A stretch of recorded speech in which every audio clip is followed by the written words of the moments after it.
Welcome to this week's edition of Black Authors Matter TV, where we interview the latest movers and shakers in the African American literary community. You'll meet some old friends, discover new ones, and stay abreast of the latest book developments around the country and even the world. So sit back and relax for the next 2 hours with Black Authors Matter TV co-hosts Gwen Richardson and Dr. Rhonda Lawson.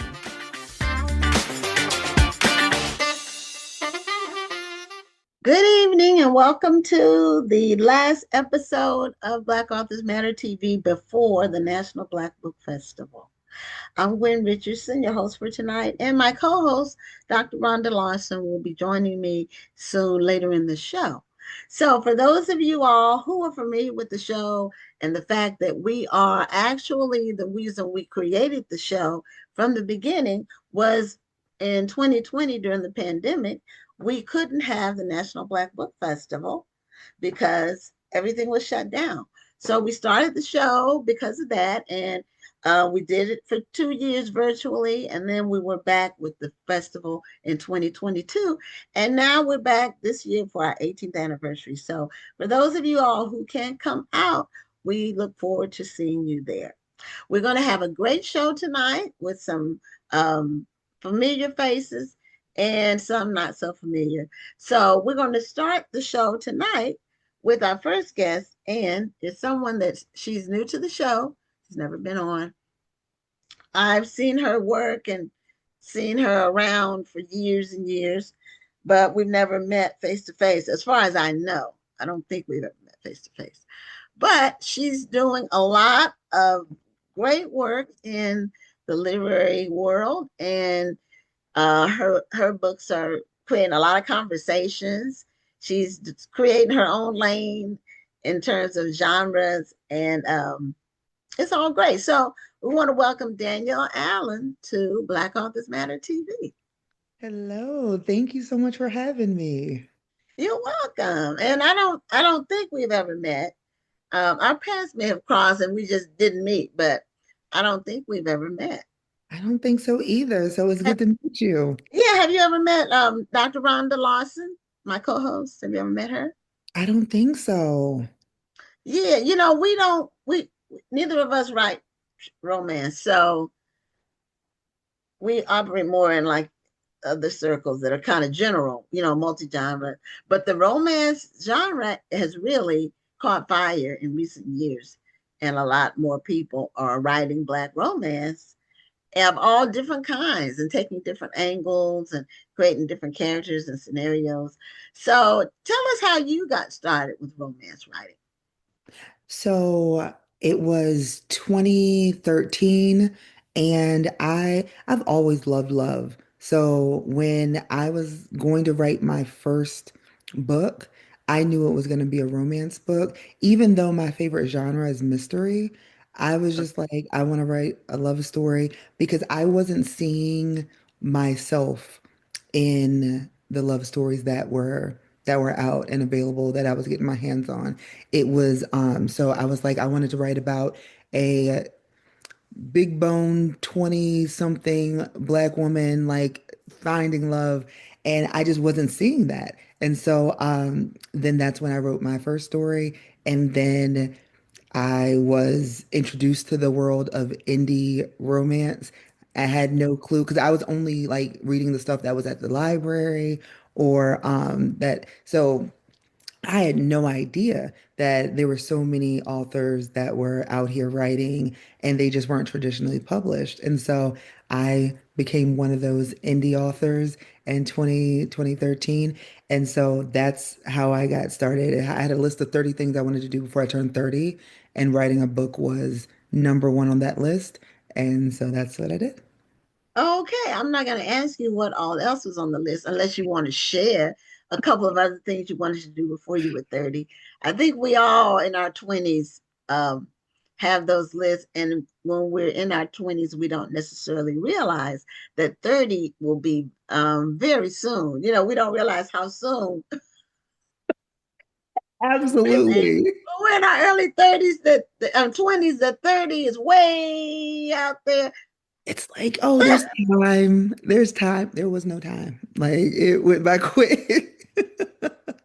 So what else is on your list of what things you want to do for 30?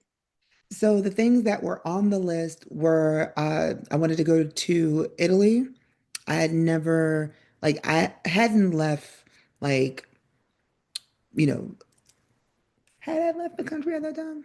Yes, I'd been to Mexico, but like I Mhm. hadn't been off of North America. Right.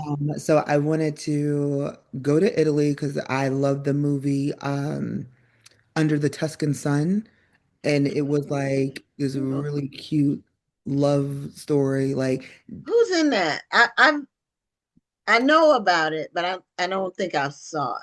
I'm gonna look up her name right now because I don't remember the name of the lady. A But female actress.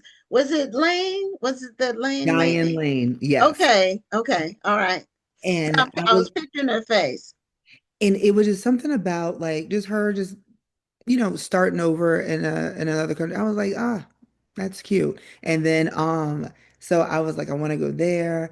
I wanted to and there I'm trying to think what else was on that list because most of the stuff that I put on the list, I didn't even get to until after I was 30. So like it just Yeah, but the the one thing, 30 you think when you're 20. I remember when we were in college at 19, thinking 25 was like way, way, way. So when you're 30, just seems so old. And now my daughter is 29 and she'll be 30 next May. And she's like, wow, I'm 30 already. Yeah, it comes fast. And the it one that comes does. the quickest is 40 because when you're in your 20s and 30s, you can still kind of pretend like you're young. You feel like you're still young and you're going to live forever. And when you hit 40, you're like, wow, I'm 40. Okay, that means I'm going to be 50 if I keep, if I keep living. And so 40 comes quick. This is the more shocking age to me. And this is what other people that I talk to that have passed that threshold say the Yeah, 40 is what really kind of takes you by surprise because you kind of just drifting along thinking you're going to be young forever, and then 40, bam, you're 40.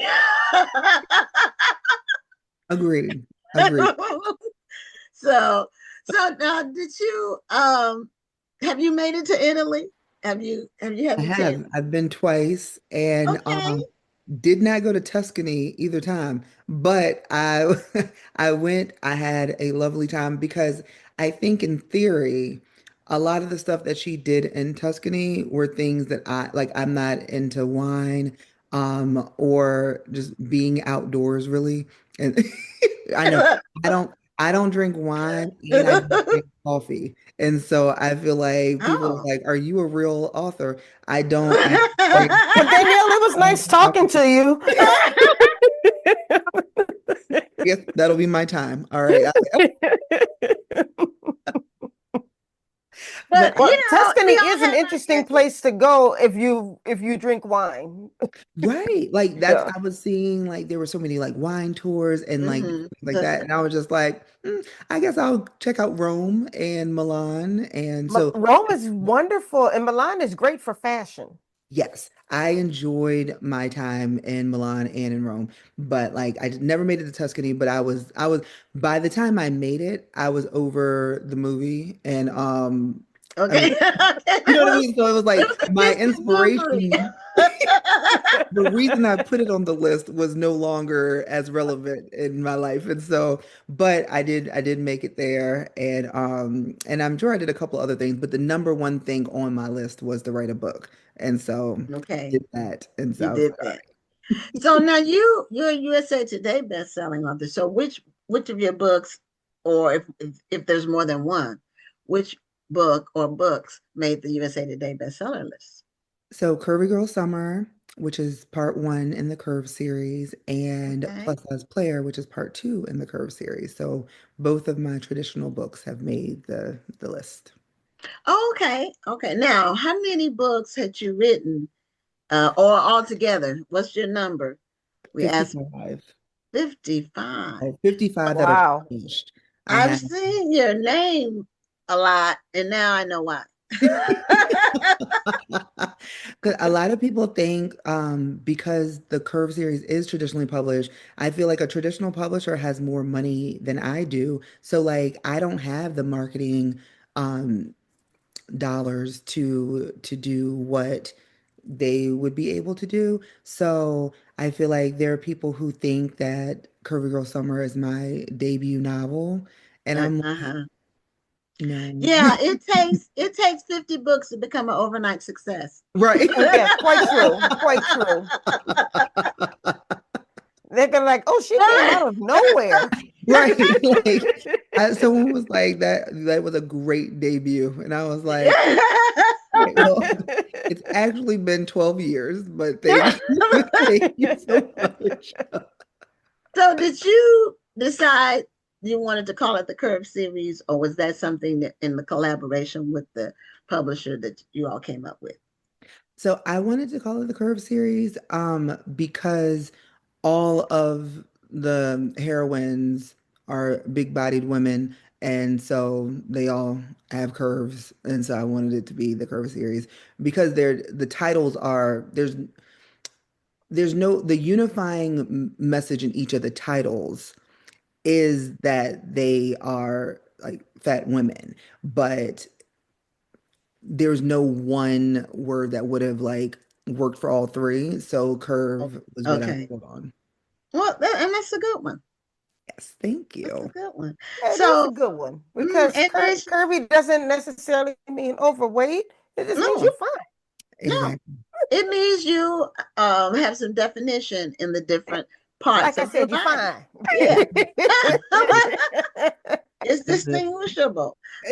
So tell us about Curvy Girl Summer, which is the first one, and just give us a synopsis of that one, and then we'll move on to the plus size player. Now, the plus size player, that's the one that I've seen a ton of like ads for coming to, people reading that one. But not as much for the Curvy Girl Summer. When did the Curvy Girl Summer come out? Curvy Girl Summer came out last year. So it came Okay. out last June, and Plus Size Player came out this past June. So Okay. 2024 for Curvy Girl Summer, 2025 for Plus Size Player. And Okay. then Big Girl Blitz comes out April of 2026. Okay. So are these all new characters in each book, So or is the this a continuation? three best friends, and the summers are running concurrently. So you meet Aaliyah in Curvy Girl Summer, and Aaliyah, her story is more rom-com-ish. She is turning 30 at the end of the summer, and she had been abstaining from sex and dating for 6 months. And she gets to June and she like is like, okay, I'm hot and bothered. She circles back and hits up her ex after they are finished reuniting, if you will.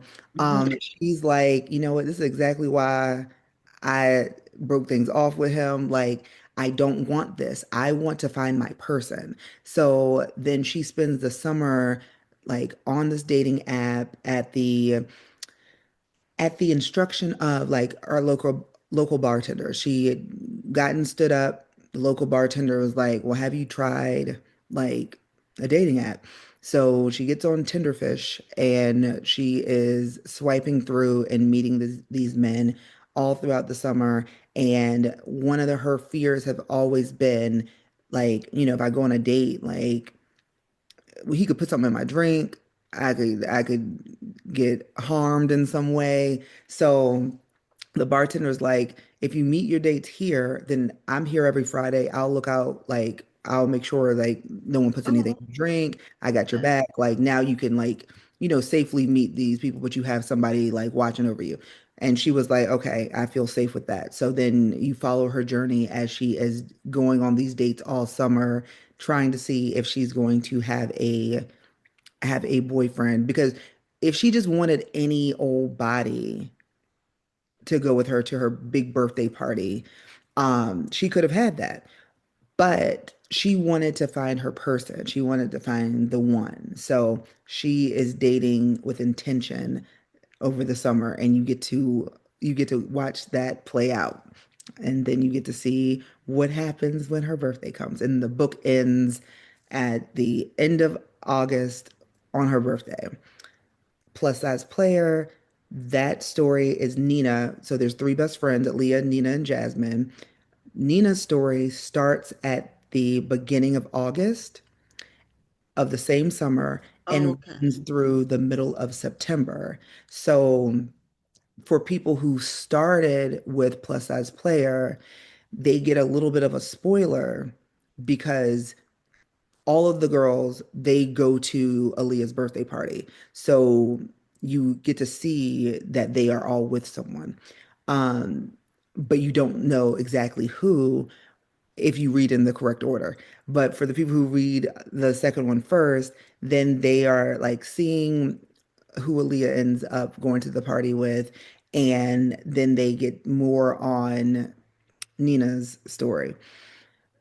And it ends middle of September where Fashion Week time is happening because Nina's a model.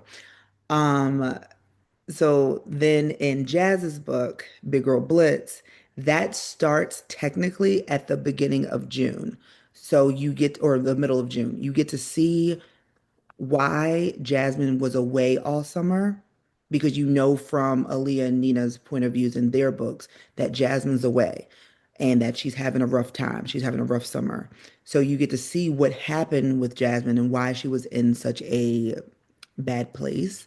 And then you also get to see from Aaliyah's birthday party when she comes back to town through, let's say, October, but the end of the year, we'll say that. Okay. Um, and book three, there are a lot of sport. Like you can't start with book three. You Mhm. have to like even I don't like it if people start with plus size player, but you technically can and then go back to Aaliyah's story. But book three, you absolutely cannot read that one first Mhm. because you get to see Aaliyah and who she ended up with, Nina and who she ended up with, and then Jasmine, you get to see how her story plays out. So the reason Aaliyah's story ends when it does, and the reason Nina's story ends when it does, is because you get more of them in Jasmine's story with their people. And so Well, well, that's you how have that answered the social book club's question because just as you were about to give your explanation, the social book club asked if the books could be done separately or is it not suggested? And then you just said you can't read book three first. you cannot. My preference is for it to be read in order. So Curvy Girl Summer and then Plus Size Player and then Big Girl Blitz. And so Blitz takes you through the fall. And so you get to see the summer and the fall in Jasmine's book. And then in Aaliyah's book, it's the summer and then in Nina's book, it's late summer, about to be fall. That Yeah. So once you got traditionally published, were you able to bring your readers with you? Um, the people who have been following you all along with all the books that you had written before. Were you Yes. able to bring those people with you as you traditionally publish? And I'm thinking yes, because of the number of reviews, which is a good, but really a good sign of book sales. It was, yes. I feel like because I have been blessed to get with the publishing company that I'm with. So I'm with Bramble, and they didn't ask me to change my voice. So good. if you read Insta Love, I wrote that at the same time as I was writing Curvy Girl Summer. And it's still me. Like there's no difference in how I am being asked to tell my stories. So I feel like it was an easy transition for the readers that I have because it's not as if my voice has been watered down or changed to to be traditionally published. So I was fortunate enough to be able to bring the readers that I had with me on this journey. Okay. Now, you mentioned that the dating app was Tinderfish. See, I was listening when you were talking. And now, was that like a combination of Tinder and Catfish? No, Is not Tinder and catfish. Tinder and I think it's plenty called of Plenty of fish? Fish. Well, it's also catfishing too. I was Yeah, but thinking, that's not a dating I app. know it's not a dating app, but she could have taken the fish from that, and it could have been something that happened in the storyline that was kind of like catfishing. N- But I, I have two people that I know that got met people and got married on Plenty of Fish. Oh, really? I love that. Mm-hmm, mm-hmm. I have friends and I know people who met their partners on different dating apps and it's worked out very, very well for them. The so in the book Disasters in Dating, um, I can't remember what year I published that. Maybe 2017, maybe.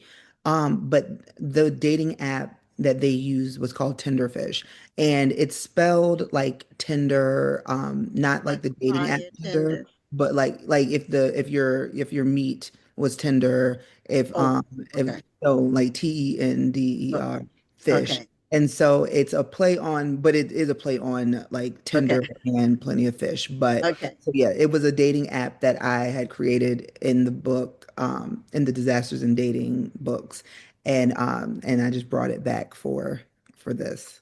Oh, okay. Okay. So Um, people who are familiar with your earlier work will recognize the app.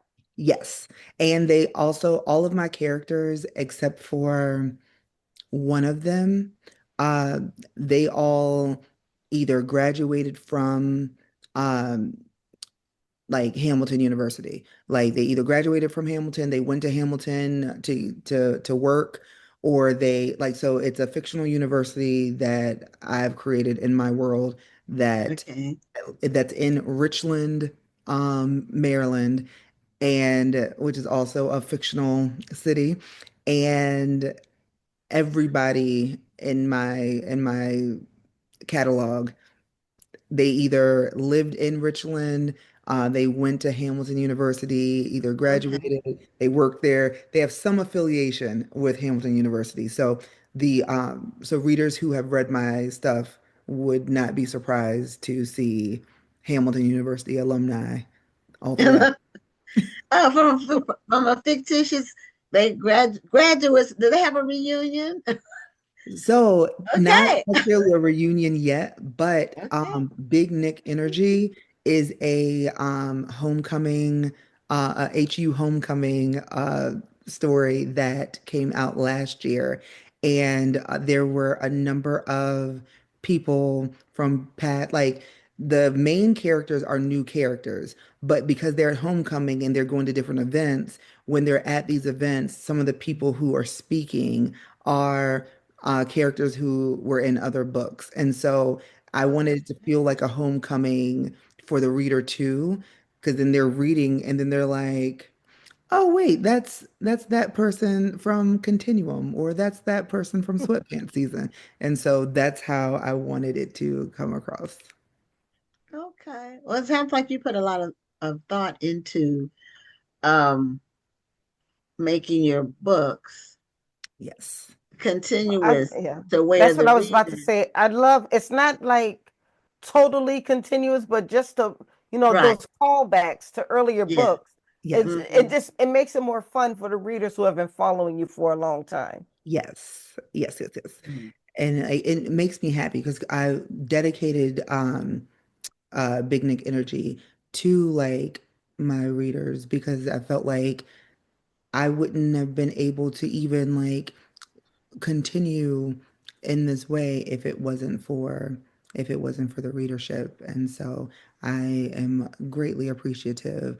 Everyone who's ever purchased the book, read it and reviewed it, like all of that. Like I so thankful. So it was like I know people who've been rocking with me will get a kick out of this. And it was fun to write too. It made me I did have to go back and okay, wait, where did they I knew they worked at a specific thing, but like I wasn't completely like 100% because it's been some years. So I'm like, okay, let me go back to see what the name of their clothing company was or what the name of like Yeah. Yeah, you have to refer back to previous books yes. when you were weaving a story together where you're keeping the same settings and all that. Because you don't want to make something that's different because readers will point it out to Absolutely. And you. so They pay attention to the details. I mean,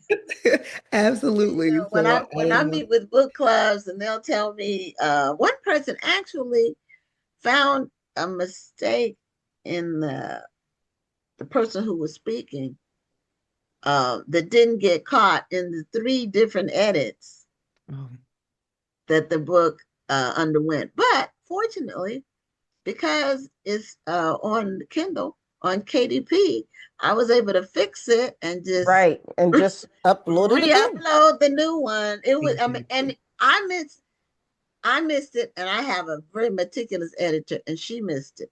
But one of the readers in the book club that read the book pointed it out, and then everybody in the meeting was like, "Okay, what do you mean?" And we went to that page, and sure enough, it was a different person speaking than it was supposed to be. And so, but that's why readers they read, they really. Exactly. Exactly. Mm-hmm. And I feel like human error, like I feel like if you especially when you wrote it, you Yes, know you what it's can read supposed to over it. be. So like Right. Right, and, exactly. and it's Or And like your you read eyes know over it. what's supposed to be there, Right, so they exactly. right. overlook it. So your mind plays a trick on you. You don't recognize that it's an error. And that's why you can't edit your own work. Yes. Even if you are an editor, if I edit books. Well, I don't now, but I spent years editing people's books. But I don't try to edit my own because you're too close to it. Absolutely. Now Absolutely. your Big Girl Blitz book comes out in April, Yeah. so that's the one that is going to bring a lot of the information together in the Curve series. I So, feel like you'll get to see glimpses of what happens after the first 2 books end. And so, because there's scenes that I had to cut out because the book was too long. Um, so there, oh, okay. but you do get to see glimpses of what happened after the first 2 books ended, and I think that's a good time. Okay. I have a question about what before the Curve series, which of your books was the bestseller that you could, if you have one in particular that stands out among your 50 books? Um, I feel like that's I guess Hard to Truth or say. Dare did really, really well when it came out. That came out in 2020 because that was COVID time, Mhm. the height of COVID when I wrote that. And I think because um it was Friends to Lovers, it was vacation, it was a good time. It was fun to write and I feel like because of the time that we were in, it felt like a vacation because I know I needed one, so I wrote it like that, and then people who read it said that they felt like they were vacationing too. Yeah, because Um, that was when no vacations were happening. exactly, So exactly. it was good to read about one that you could plan on when the pandemic was over. A Yeah, lot of books came out of the pandemic. Yeah, yeah, I can't tell you the numbers of people that have been on the show that wrote a book during the pandemic. I wrote a book during the pandemic. So right. um, Because I feel like but The book during the we pandemic. can go yeah, out. because we had time. Right. Like we couldn't go outside. So I like, didn't have that much time. The problem was during the pandemic, we were working from home, and I guess everybody felt like, oh, because you're working from home, you don't have to go into the office. You can put in longer off hours now. Or Oh, now you have more time to do this volunteer project that we've been putting off. Or why don't we start a business? Next thing you know, all that free time you thought you had was winds up gone. being eaten up. and then we started the show. So that See? gives you another assignment. We started the show in July of 2020. So a lot of things happened during that time. And, you know, we probably would not have started this show had it not been for the pandemic because we wouldn't have thought about it, you know. I feel like there were So a lot of good things that came out of us having a little extra time and having to pause. And so Yeah. it yes, was yes, definitely trying times, but having to pause is so necessary. So like I feel like look what you all like were able to do. Y'all paused and then like something great came out of it. So I agree with that. That is yeah. quite true. Well, we're at the end of our time. It really went by fast. it did. So, just in the short time we have left, let people know how they can connect with you on your name is on the screen. So, how they can connect with you via social media or your websites or So whatever. my website is authordanielleallen.com. I do not keep that up like I should. So follow me on social media. So it's at author Daniel Allen on TikTok, on Instagram, Facebook. It's, Facebook, author Daniel Allen, or Daniel Allen author. So one is my like friend page, the other one is my like page. Okay. I have a group on Facebook that's called By Danielle Allen. You can join the group. Sometimes random shenanigans there. I have a Patreon that's called The Art of Being Danielle. And I'm trying to make sure I'm giving that correct because I don't promote that enough. Um, but yeah, like The Art of Being Danielle. And that I have interviews on there. I have random updates, and it's been a busy season. So the next one that's coming up will be November 1st. And yeah, I feel like TikTok. I'm on like Blue Sky, but Yeah, I'm on Blue Sky, but I'm on it, but I'm not on it. same. And so I want to say that my name there is just Danielle Allen, but when I remember I do post there, but like usually if you want to keep up with me, I'm on Instagram, my Facebook group, Patreon, or TikTok. Yeah, it's hard to keep up with all those different places. And some came out of a reaction to Twitter, but it's hard to people's habits are hard to break, and people have a habit of going to certain sites, and it's hard to for them to start going somewhere else. It's hard to migrate all those people. So, but anyway, Danielle, it was great talking to you. Glad we had a chance to meet virtually, and hopefully we'll Absolutely. have a chance to meet in person at some point in the future. I hope so too. Thank y'all so much for having me. It was a good time, and it really did fly by. Yeah, it does. Okay, thank you again. Have a great night. Thank you, y'all too. You Bye. too. Bye Bye bye. bye. So we are. I'm glad Rhonda was able to come on the show. We had Yeah, I was having we trouble are with my Zoom. Sorry. well that had last week. Yeah, I told you all of my Zoom. The whole show was Yeah. erased for the whole 3 years. I had booked. I had put it up to 2028, and it was all gone. I had to start over. But I'm glad uh, that nothing else happened.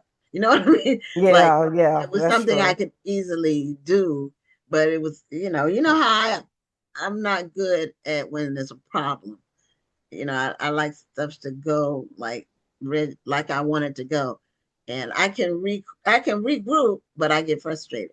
So um our next guest is going to be at the National Black Book Festival, and she's doing one of the seminars that we have scheduled for Saturday. So she's going to come on and talk about her work and what she's going to be a little bit a snippet of what she's going to be doing in her seminar, so people can attend and meet her and learn about her books. So, Tammi or Dr. Tammi Fleming, welcome to Black Authors Matter TV. Thank you so much, and thank you for having me. I am so excited to be here. Hi, Dr. Rhonda. I see you. Hey, Dr. Tammi. We've talked a couple of times, Gwen, but it is such a pleasure to be here, and thank you for having me. Thank you, thank you. Oh, you're welcome.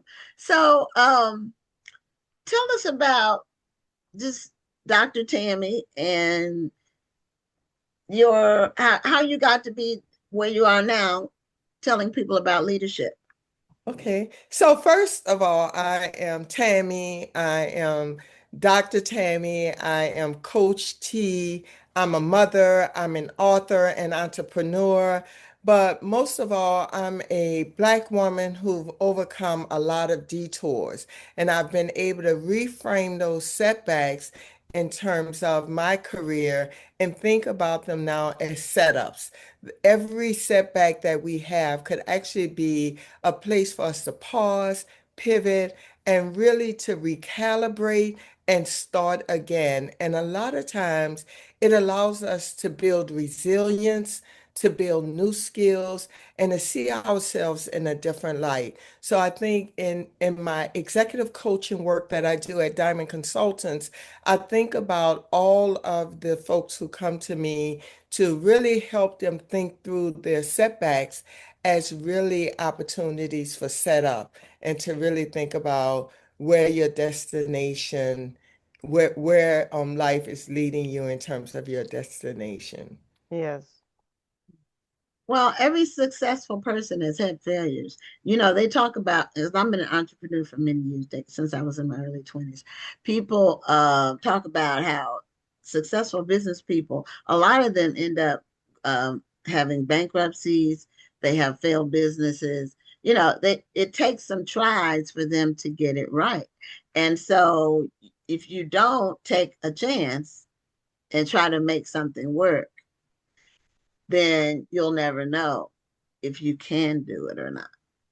Right. I think your last guest actually talked about this when we talked about this idea of folks thinking that that last book was her first entree and she had already written 50 books, right? So the idea that success is overnight is really a farce, and we believe that. And if we could really reframe that and think about, every successful person, and I don't like to think of them as like setbacks. They're really setups. They're really opportunities for us to pivot and pause. And as I write in a book, I talk about the different pathways and the different detours that I took on my journey. And guess what? If I hadn't had those detours, I wouldn't be the entrepreneur I am today. I wouldn't be the executive coach I am today. I wouldn't have written my first book that launched as a bestseller on Amazon today if I would not had those setups, that those opportunities for me to stop, pause, pivot, and start again. That's all we have to do is start again and take from our learnings. Absolutely. Absolutely. And I know we talked about this before, but um, often when it's happening to us, we don't see it with the clarity in which you just spoke it. That sometimes has to come later. We have to step back and take a look at it. So, can we talk about what was your process of just stepping back and taking a look and saying, what I thought was a setback was a setup. What I thought was a curse was actually a blessing. How long did it take for you to actually realize that? Oh my God, Dr. Rhonda. So talk about hindsight being 2020, right? Because in the middle of it, we're really functioning from an emotional standpoint. What the heck is happening here? Why am I being overlooked? Why am I not getting that position? But a lot of times, if you could just recapture yourself, recalibrate, and think through it. Sometimes those were blessings in disguise, but in a moment you don't feel that way, right? So what Mhm. I do in the book is really talk about this idea of what emotional intelligence really is, what it means to have some insight into what's happening with us on a day-to-day basis. Because if we're operating with our emotional self, it doesn't align with our logical self. So those two things don't work together well. So you either, a lot of times, if you can balance it, it's well. But a lot of times we're all the way on one end where we're focusing on what it makes us feel like versus what it really is. And I Right. talk about this tool I use, and I learned this through my executive coach, the three tools framework, where you tell three different stories. There's the story you would tell right now, there's the story the other person will tell, and there's the truth somewhere in the middle. Yes. So that truth usually sort of outlines like some of that emotional stuff we're carrying around from our perspective, right? So truth is very relative in these days, and you have to really think about what is it that I would tell from my perspective? What would that other person tell? What story would they tell about what just happened? And then you can try and find the truth somewhere in the middle. Yeah, sometimes when things happen, it takes years before you can really appreciate the setback and the come up or set up for a comeback. Uh, and because of the emotional connection, but also at the time you may have gone through something, you don't realize that there's a tomorrow or there's a next month or there's next year. I'm just gonna, and I don't do a lot of sharing on the show as far as, but what you said brought something to my memory. And years ago, see, this is years ago, so I can talk about it. But years ago, when we first started CushCity.com, which is the company, the parent company for the festival and the show and everything. So it was during the early days of the internet when everything was just like the internet was booming. Every like people were getting money left and right for different things. So we were offered $1 million investment, and we went through all the screening and paperwork and background checks and all of that. And we had a contract with the company that was going to invest $1 million. And then 6 days before the deal was to close, they said they changed their minds and they weren't going to do the deal.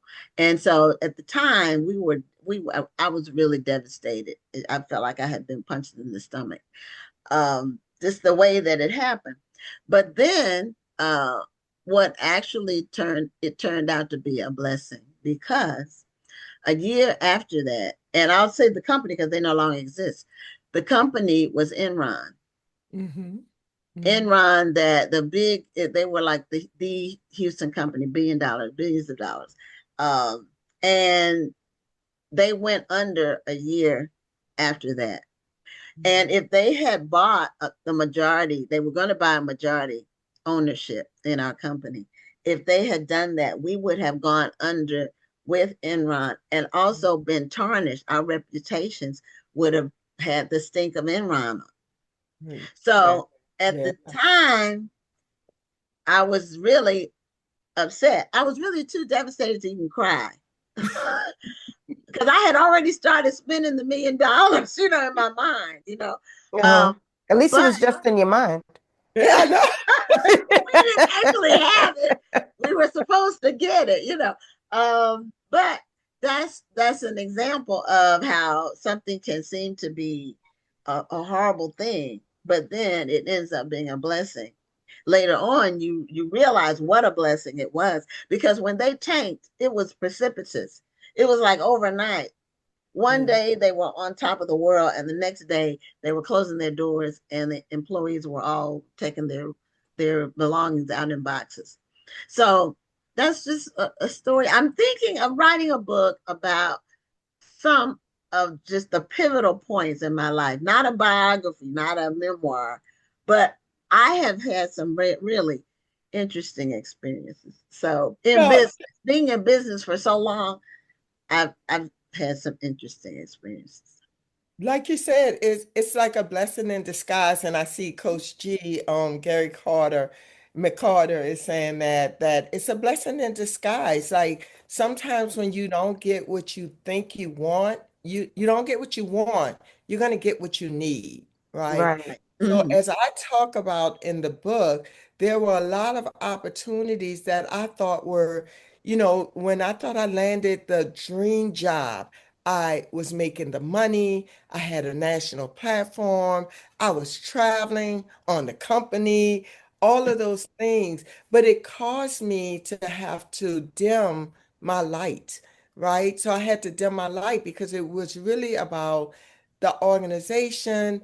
Not that the work of the organization wasn't important. It is still in my heart right now. But the way the organization functioned and the way the organization made me feel was really, it wasn't cool. Let me just say it like that. So in the book, I talk a lot about the individual work, but I also talk about some of the systemic barriers that we, particularly as Black women or women of color, have to deal with. And I think that every Black professional woman would sort of relate to what's in this book, but I also think a lot of our allies could benefit from the book, especially as I dive into talking about imposter syndrome and really trying to identify the behaviors so they know that it's not just about imposter syndrome.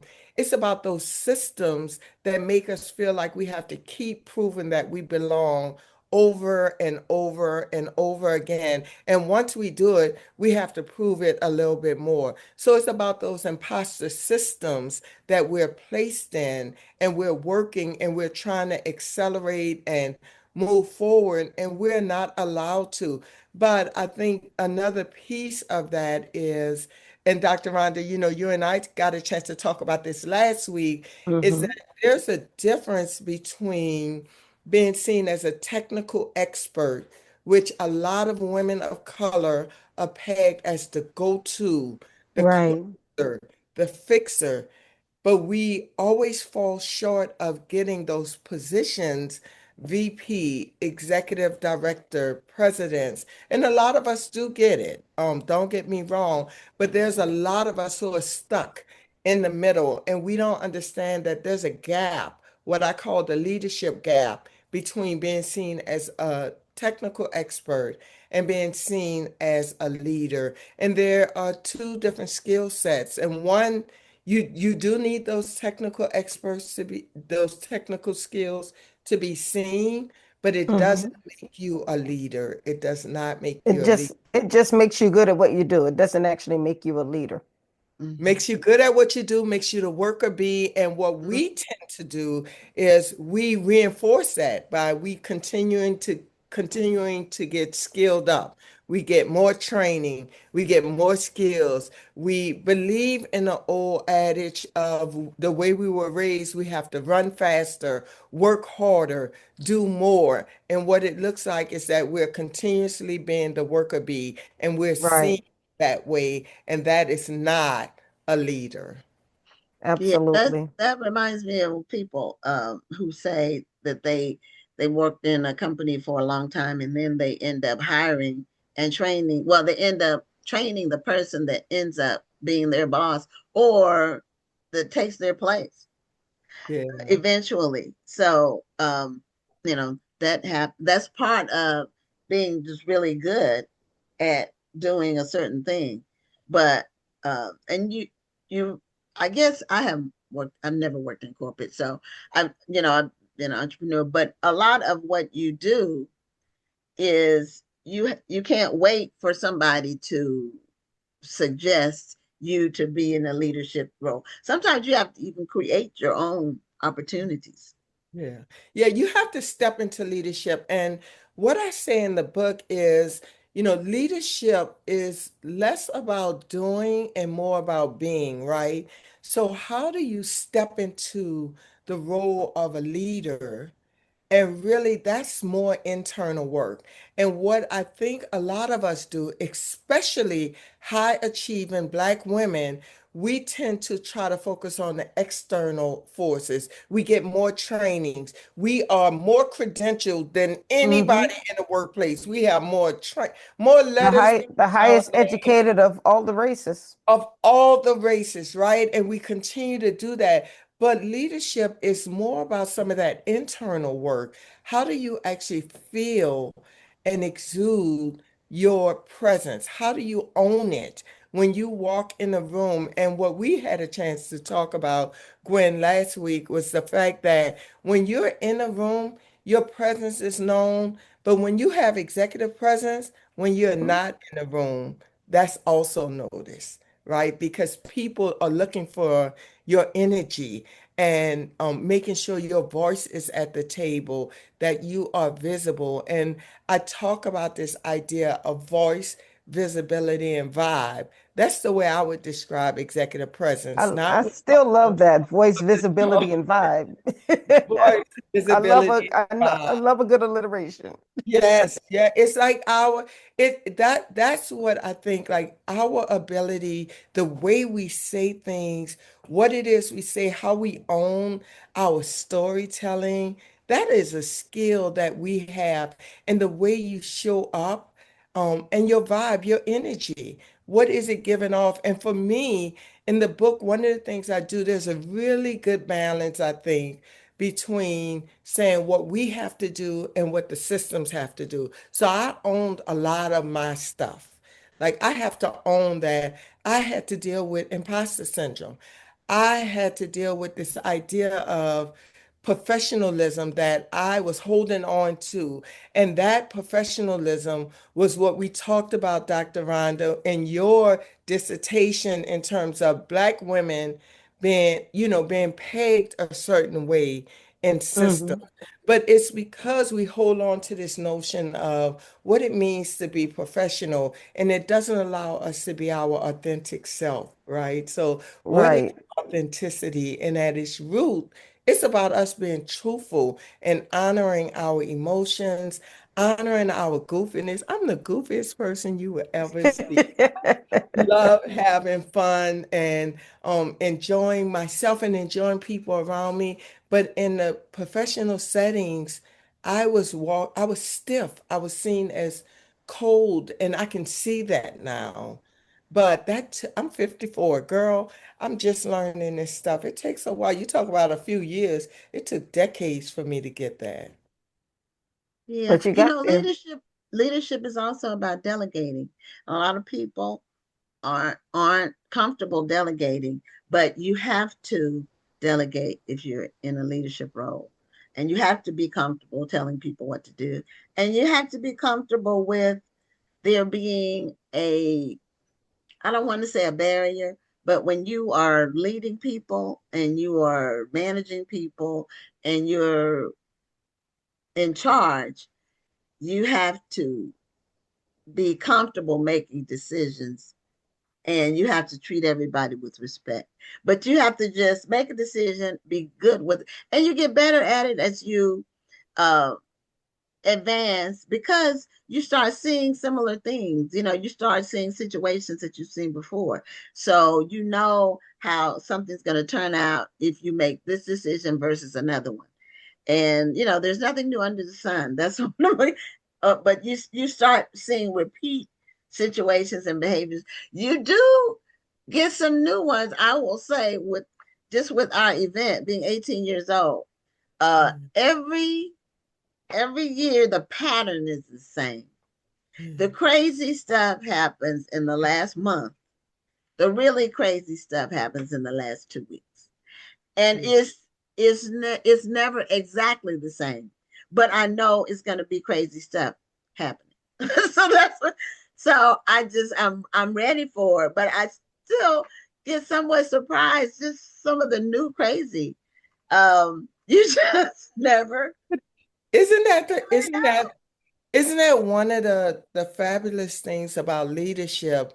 We talk about technical leadership and adaptive, those things that you can predict And there are things that you cannot predict. And one of the things I would think about is as we think about being, I think there's a difference between being a boss and being a leader. And early in my There is. career, I Yes. was a boss.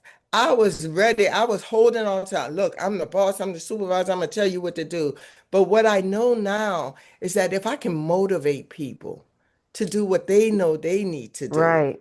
then that's a totally different thing than me telling you to do it my way because there's 50 million ways to do the same thing, and my way is only one way. And if I can honor and respect that, there are people who work with me, who work alongside of me, above me, and beneath me, who have different ways of accomplishing the same thing.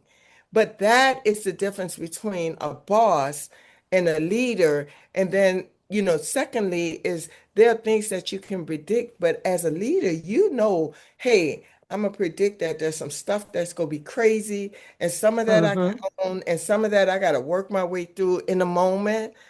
That is what true leadership is about. And I think this book really addresses a lot of that. Yeah. And you need to be able to recognize people's talents. Yes. Everybody has different skills or different things they lean toward, just different talents that they have.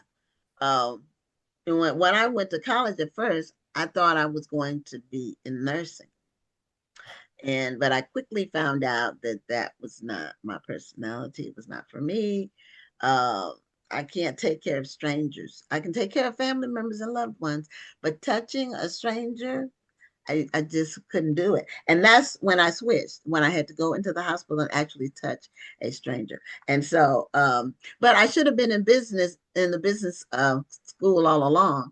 I just had to find the point where I needed to make my pivot and still get out in 4 years. And so, don't be afraid to make a change, you Mm-hmm. know, Yeah. so you can do something that really makes you happy, that really makes you use your best skills to shine yourself. Right. So sometimes, if you think about the detours, sometimes we're, like you said in the beginning of this conversation, we are taking them as setbacks. But a lot of times, those are opportunities for us to pause, to pivot, and to go a different way because maybe that's not where we should have been heading in the beginning. So nursing, if you would have kept going on with nursing, you wouldn't be in the 18th year of No, I would nominal. have been I wouldn't have been able to do it. I would have been so miserable. I would be no good at it. And I don't like doing things I'm not good at. That's That's one thing. If I try something once or twice and I don't get it, I don't have to master it, but I have to see that I can master it, then I move on.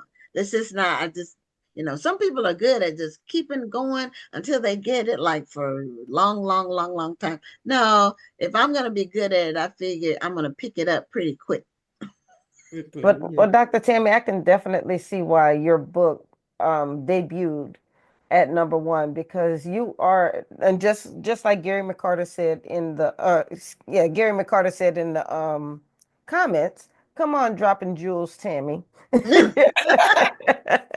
But you are absolutely dropping some jewels tonight, and if you are doing it within your talk right now, I'm quite sure those jewels are in the book.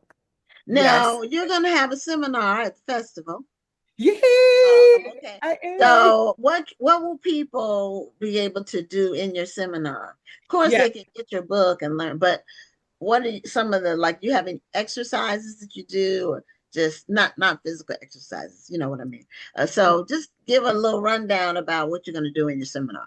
Of course, I'm still working it because I'm a perfectionist. But guys, if you're listening in, the National Black Book Festival is this weekend, Thursday, October the 23rd through Saturday, the 25th. And on Saturday, we are having a seminar where I am leading, thinking about successes, setbacks, as setups for success. And we're going to really think about ideas like voice, visibility, and vibe. And we're going to do some interactive activities. I'm bringing handouts and tools to really think about the next 30 days. what you can do as an individual to really increase your voice visibility and vibe, and what it means to step back. Because a lot of us are technical experts and we're seen that way. And if we want to be seen as leaders, you have to step back from that role and then you have to step up to being a leader and what that looks like. So I'm very excited about Saturday, 12 noon. I do have a vendor's table, so I'll be there selling books, and my twin daughters are joining me. So, Yeah, Rhonda, you'll that's get to nice. meet them. Oh, They are joining. Family affair. Yes, it's a family affair. They will be joining me to help me out a little bit, but I'm very excited about your 18 years of success. I'm looking forward to joining all the other authors and having a great time at the event. okay. Well, we look forward to seeing you. And now, where do you live? Where are you traveling I from? am in Sharon Hill, Pennsylvania. I'm originally from New Orleans. Nola's in the Oh, house. I'm looking at okay. people online. Okay. New All right. Orleans, Come yeah. on, Nola. Yes. Did I tell you I'm from? You know I'm from New Yes, Orleans, I know Tammy. you. I Yeah. follow both of you. I follow Oh, the great work that both of you are doing. And again, I just want to thank you because it's not only uplifting your platform, but it helps other authors like me. I'm a first-time author. And Dr. Rhonda, I went through your course on the 8 tips of taking advantage of my 5 minutes of fame. I hope you can see I've taken it all seriously. I've taken it seriously. And all the tools that both of you are offering to authors, it's just been really wonderful to follow your lead. Thank well, you. thank Thank you you. so We much. We appreciate that. appreciate the support and the kind words. Yes. Okay. Well, we'll see you this weekend and take care. Have safe travels to Houston. And we look forward to it. Thank you. Talk soon. Okay. All right. So our next guest is actually I've been seeing her work online for years Yeah, me and too. her organization. And I wanted to know, well, how did she get this started and build it up and be consistent with it? So our next guest is she informed me that she has a new title of doctor. So I didn't know that before, but Dr. Kim Oglesby is joining us, and she is the founder of the Black Authors Association. And I don't know if it's an online group only or if it's in person or exactly what goes on with it, but she has a lot of people in her group, so thousands. So, Dr. Kim, Hi, how are welcome you? welcome to Black Authors Matter TV. Hi, thank you. Thank you for welcoming me. I appreciate you. Okay, so tell us about you first. Are you an author? And was that what led you to start the organization, or just what was your motivation? Yes, I am an author. I actually have 2 books, working on my third. But actually, what started me from working with the organization. I was a publicist for a Christian author, and we were out and about, and someone said, "There's no Black authors. It's nice to finally see one." And I was like, "Yes, there are." So, Right. I was like, there is plenty of them. No, and this person really disputed me in saying that there's no Black authors. Every time I go to the store, it's hard to find them. They're not in the library. So I decided to prove that person wrong and created a Facebook group called Black Authors Association. And it just grew from not only becoming a Facebook group, but a community. We do different events. And then to help Black authors get more exposure, we added the magazine concept to it. That way they can be able to get to different outlets from schools to libraries and things of that sort. So it pretty much grew from someone telling me that we don't exist. So I was like, yes, we do. And I'm work with one now. So no, that's not possible. Love it. Yeah, sometimes those people telling you you can't do something, that's a great motivation. Oh, it Uh, was. I've used that over my life numerous times actually. So it's actually is really good motivation. So how many because I haven't looked lately, but at your Black Authors Association Facebook page, how many do you have in the group now? Actually, we are up to like almost 22,000, That's and amazing. I knew it was a lot. yeah, and Mm, at first I was like, oh, I just need 10,000, it'll be fine. Because I tried to be a little bit intimate with the authors there, giving them the resources that they need. Honestly, it was built on four pillars for me. I wanted to make sure that authors had education, whether it's helping to build their platform or mhm, knowing what's going on out beyond what they're doing. Because a lot of times they write the book and they don't know what's next. So I wanted to make sure they were educated. And then I created really for them to collaborate, because a lot of times we think it's just only me. Where are we at? Who else is doing this? And, the platform gives them opportunity to collaborate. If there's something that you don't know, do not create the wheel because it's already been done. Ask the question, post it, and someone will reach out to you. So that's the great thing about the group as well. And then the visibility. One of the things, I worked as a consultant as a nonprofit, and this nonprofit received a grant, and it was like, well, I only want you to buy books from Black authors. So I went on a group and said, hey, I need to buy 100 books and this nonprofit is going to pay you. So it was great to see authors just posting their books and their covers and their links, and that link actually helped other people know about other authors. So the visibility, and then equity. A lot of times you go to all these book fairs and you may see one author way back in, one Black author way back in the corner. So what we do, we reach out to those book fairs, we reach out to these events and say, hey, do you have a space? And if you do, okay, we'll pay for it, but we're going to place an author in that space. And it's going to be a Black author, and they're going to sell their books. So we make sure we have equity in what we're doing as well and outside.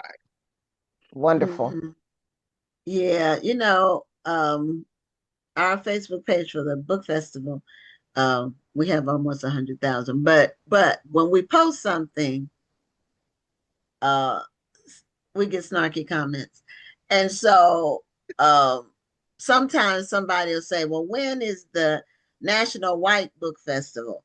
And sometimes, if I'm really in a uh, comical mood, I will say every week, because all of them are white, and they might have one or two Black people, but that doesn't make them not white. You know what I mean? Right, They don't have exactly. white in the name of the event, but Mhm. that's essentially what it is. And just because you invite one or two Black people doesn't change that. So, Exactly. trying to explain that to somebody that's just being stupid, but sometimes I do respond. And our event is a cultural event as well, Yeah, because yeah. so it's not racial, it's Mm-mm. cultural.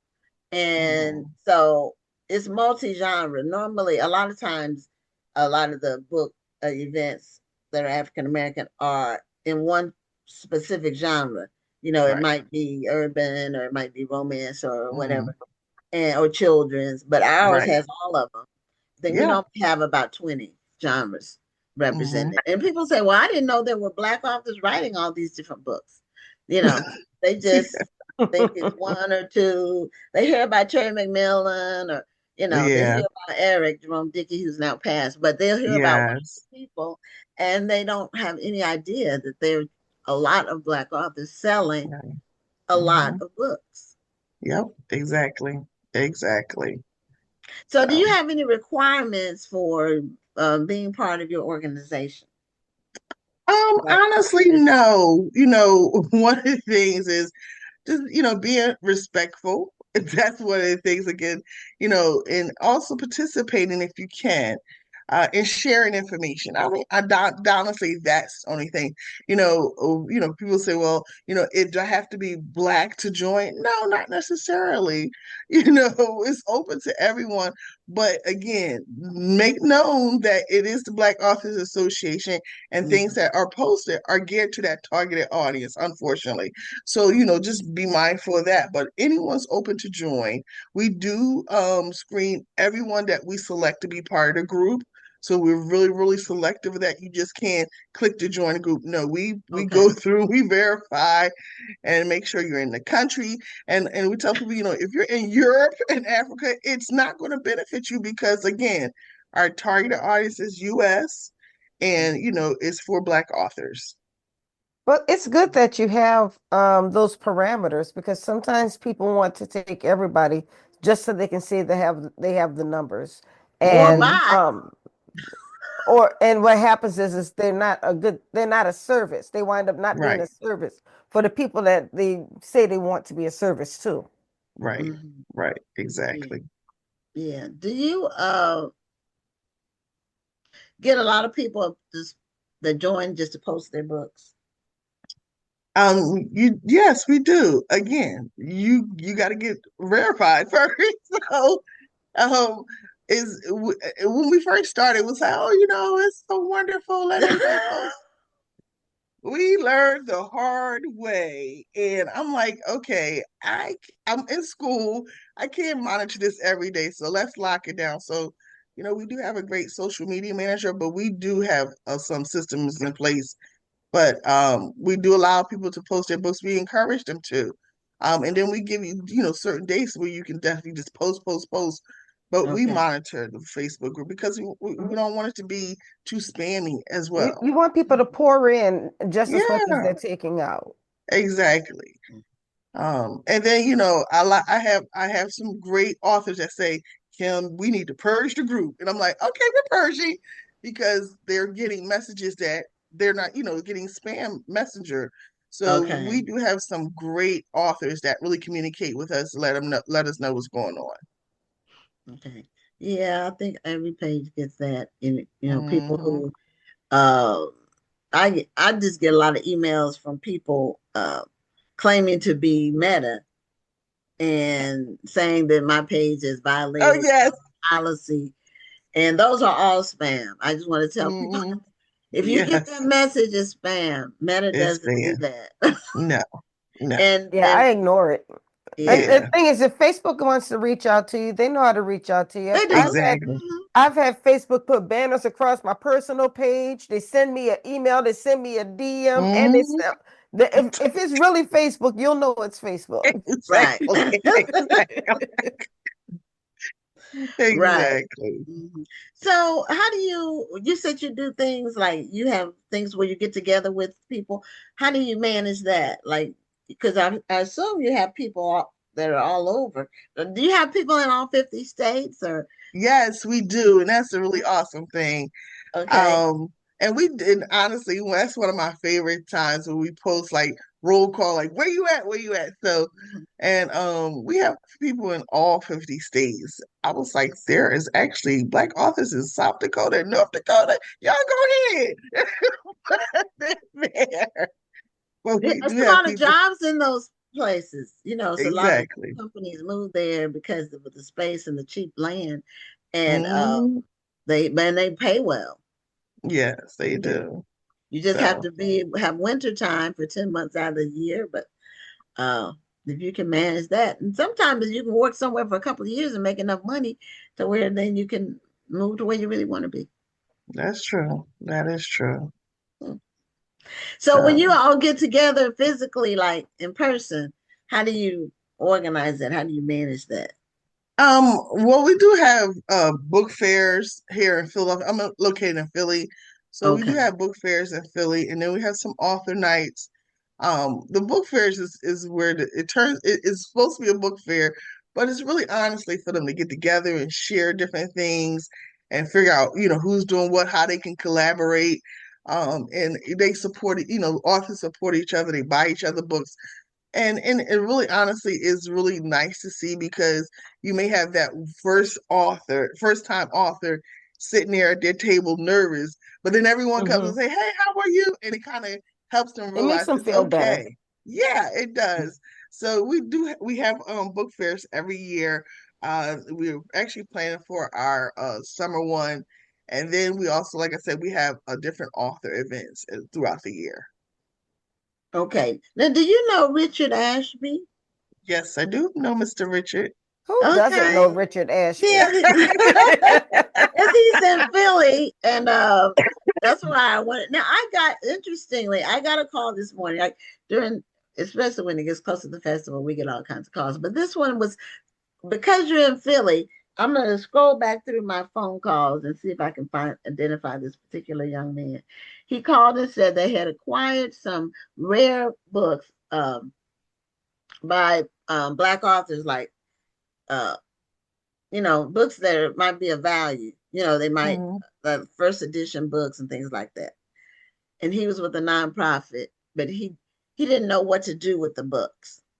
Okay. He was asking me, and I said, "Well, I'm in Houston. If I were you, I would start locally. That's where you should start, And so, if you don't mind, I may DM you his information, because he really was seeking some answers, and he's in Philly. Okay. But he said they had major books, and they wanted to know what to do with them, and they, and so I told him to start locally. So see, this is serendipitous. Yes. I mean, honestly, yeah, definitely send my way. One of the things that we do, we place books in bookstores and libraries, not only public libraries, but school libraries. So, depending on what he wants to do with them, we'll work with him and figure it out for sure. Okay. All right. That's wonderful. I love connecting people together. So, it's a lot in Philly. Genuinely like to help. You're not gatekeeping. You're not, and don't get me wrong. I know we use gatekeeping as such a bad term because, and we only call people gatekeepers when they don't want to give all of their knowledge away for free. We expect them to starve while you eat, but there are just some people who don't want to tell people anything and don't want to help them. And I'm just glad to know you're not one of those people. No, I mean, honestly, that was another reason I started the Black Authors Association. I'm like, someone shared a lot of information and poured into me, and that's what I try to do with all the authors. I'm like, it's not about, how much it's going to cost. I'm like, take advantage of this and do this in order to grow, so that way you can do something else and play it forward. So, I tell them when we do something, they're like, oh my goodness, that's all it costs. I'm like, yeah, I'm very cost effective. I think it's not about the money. I want to see you grow. In the end, when you sell those 500 books, say, oh, I remember when Kim told me X, Y, and Z. That'll be the proudest moment. I'll be like a proud mother, like, oh my goodness. So, it's all about sharing. I just want them to grow. I want them to be out there. I want people to read their books. And if I have the information, I'm willing to share it. Most definitely willing to share it. Wonderful. Yeah. Now you have, is it three Black bookstores in Philly that I know of? Hakim's, of course. Yes. They one of the oldest in the country. And what's the other one that was on the show? Oh, Harriet's, yes. Harriet's Bookshop. And we haven't had it's the uncle one. Harriet. Uncle Bobby. Uncle Bobby. Okay. Yeah, Uncle Bobby. Oh, I've reached out to him a while back, and so I have to try again sometime. I need to come out. Y'all got all those bookstores in Philly. I need to take the train up to Philly and come visit these bookstores. Yeah, because you're real close where you are. It's only an hour and a half train ride. I go over there and spend a day with the people. Yeah. Come on over. Well, I always go to Richard's event. He does a very nice independent book festival, and I went last year, which was his first year, and then they did it again this year, and it was a great turnout. And he's very supportive of everybody who attends the event, and so everybody feels like they're leaving with something, and that's good. And Dr. Tammi commented that she knows Richard. It was just on the show. She knows Richard Ashby. So she commented. So you were right. Everybody knows Richard. Yeah, he's really a great resource. For me, being a Black librarian and a man at the same time, I'm like, yes, Black librarians, those are good to see. So Yeah, yes, and we were awesome to know. Ron and I were in Philly for the Zeta Boulay. That was what year was that? That 2 years That was ago? 2022. Oh, Mhm. 2022. Okay. Yeah, we were there for a week for that. Um, Okay. and that was very nice. Yeah. Very nice. Rhonda's wearing her Zeta colors. I don't know if she just came from a Zeta event or she just No, has this a is lot just of what I wore to white work in her today. wardrobe. Because It's just what I wore to work. That's all. Yes, I know a lot of finer women here in Philadelphia. They're wonderful women. Yes, indeed. Yeah, I know a lot of them. yeah, my daughter's a Zeta too. So Okay. Yeah. yeah, and I don't know if have I told the audience. Did I tell you I'm gonna be a grandma, Rhonda? No. I didn't tell you. My daughter got married in June, and yeah, I'm gonna be a grandma. Oh, And congratulations. yeah, Congrats. and she found out today that it's a girl, which is what she don't have. Oh, So she was excited about yay. that. Yeah, she's showing a little bit. She's skinny, so it's just like a little basketball. Not even a basketball yet, but it's just all baby. So yeah, they're excited. He's actually in Rwanda. He went on like a mission trip with his nonprofit. So he left Wow. yesterday, and I think he might be there now. They went through Belgium, and I thought about you, Oh, Rhonda, when he said they were gonna stop. They were gonna stop in Belgium. He flew to New Jersey, then from there to Belgium, and so And okay. he's Belgium's a beautiful country. yeah. Hmm. Yeah, he's going to be in Rwanda for uh, Wow. 8 days. So Wow. she's staying home with us while he's gone, which is great. So Wow.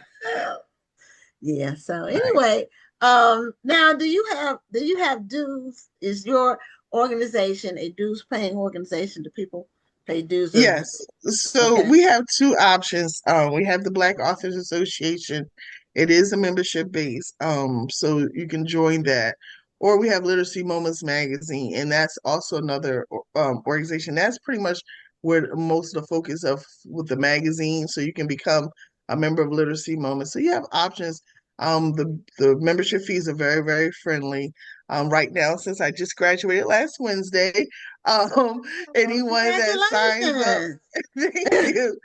Anyone that signs up for on our Facebook page can get a half a page in our end of the year literacy moments issue. That's my thank you for all the authors putting up with me doing my doctoral program. Oh, and that's not an easy process. So thank you all of the No, authors who put up with Dr. Kim because it is not easy. no. And I tell you, we earned that piece of paper with Yes, blood, yes, sweat, I and did. tears. Yes, I did. So, but yeah, I try to be budget friendly. The memberships last for a year, so whatever date you sign up to that following year. And then there's different things, if you're looking, it depends on what you're looking for. If you're looking for marketing, we help you with that. If you're looking for help with speaking engagements, graphics, it would pretty much tell the package on what you're looking for. And throughout the year, we kind of plug you into things as well. So it's a really all-inclusive membership. But besides being a member, we do post things on a group. It's open to everyone as well. Okay, okay, all right. So people join for a year, and I'm actually glad to hear that you do have a membership fee because nothing is free. And a lot of times people in this space that we're in, Hmm. people act like we're all paid by by the government or some entity Right. that's Oh, paying us to be available to answer y'all questions gonna and stop give talking about advice. being paid by the government. Oh, I'm sorry, that's a sore spot. But you're essential, right, Rhonda? Okay, she's not gonna say. So Hmm? no, What I'm you want me saying, to say? aren't you essential? I am what's called accepted, but yeah, it's basically an essential person. I'm going to work and I'll get paid when we get ready to be paid. Okay. I thought the essential people were still paid. No, there's exempt, there's essential, excuse me, there's exempt, there's accepted, and there's furloughed. Exempt Oh, is getting okay. paid. Accepted is going to work and we'll get paid on the back end. Okay. And the Furloughed is at home furlough. and they'll get paid on the back end. They're Okay. non-essential. Okay. Okay. All right. Well, Yeah. I am hoping and believing that this will end soon, Amen. for everyone involved. Yes. People Yes. need, people need certainty when it comes to employment. You know, Yes, they do. need to be in upheaval. So, Mhm. um, so Kim, what's new on the horizon for the Black Authors Association? What do you need? What do you have some new plans for the Oh rest of yeah. the year 2026? 2026, a couple things we're doing. We are giving Scholastic Bookstore a run for their money. So we're Ooh. going to be going around to schools and doing book fairs just for Black and Brown authors. So You we're know, that reaching out is to, Yeah, so needed. it is. we're, Because I have visited schools that say they wish they mm, had a mm, scholastic book event with Black and brown authors because those scholastic events are usually pushing white authors. Nothing wrong with the mm, books, but right. sometimes kids need to see something that They do. reflects them. They do. And Mhm. that was part of my doctoral study. Literacy is really not moving. The numbers are not moving in majority of the states. But when a kid sees something that a picture that relates to them, and they get excited, they will open it up. I did a book fair a couple weeks ago, and it was a 6-year-old, picked up the book. And he was thrumming through. It was a black little girl with ponytails. He was excited. He looked up like, and his mother was like, I guess we're taking that book home. I'm like, okay. But he would not put the book down. He just was so excited to see all the colors and all the pictures. But that's what we're doing. We're doing a book fairs, reaching out to different schools to plan those. And then one of the things I am doing here in Philadelphia is I am advocating for the school district to open up school libraries. A lot of our school libraries are closed. So I'm looking to help them reopen school libraries in the Philadelphia area. So that's You what we're mean doing. they're closed, like Like not for open for the year? yeah, so I did my study on that. So we have like 217 schools here in Philadelphia, and there's 3 libraries that have certified librarians, and maybe 10 libraries that's open with volunteers out of the 217 schools. Wow. And it's not just Philadelphia, it's all across the country. A lot of schools do not have school libraries anymore. Mm. That's sad. Or if they I mean, do, I they're know a very lot of this small and stuff very is limited. digital now, but if you don't have a resource for children to know about books and be exposed to books, Exactly. not just their textbooks, other But just books, books. Yep. then how do you expect, some of this stuff that they come up with in this education system is just plain Mhm. stupid. Like when they took shop out of the schools. I don't know whose Mhm. idea that was, but that was just now it's coming back now. Yep. People Yeah, it realize is. those jobs need to be Need skilled filled and workers. there's no Mhm. skilled people. But Yeah. who comes up with this stuff? Yeah. Uh, I don't know if it's a committee or just one stupid person. I mean, but that Yeah. happened, and then now it's coming back. So, Mhm. they haven't lowered the school tax. Uh, if you own a home, your taxes go up. So, what are they doing with the money? Exactly.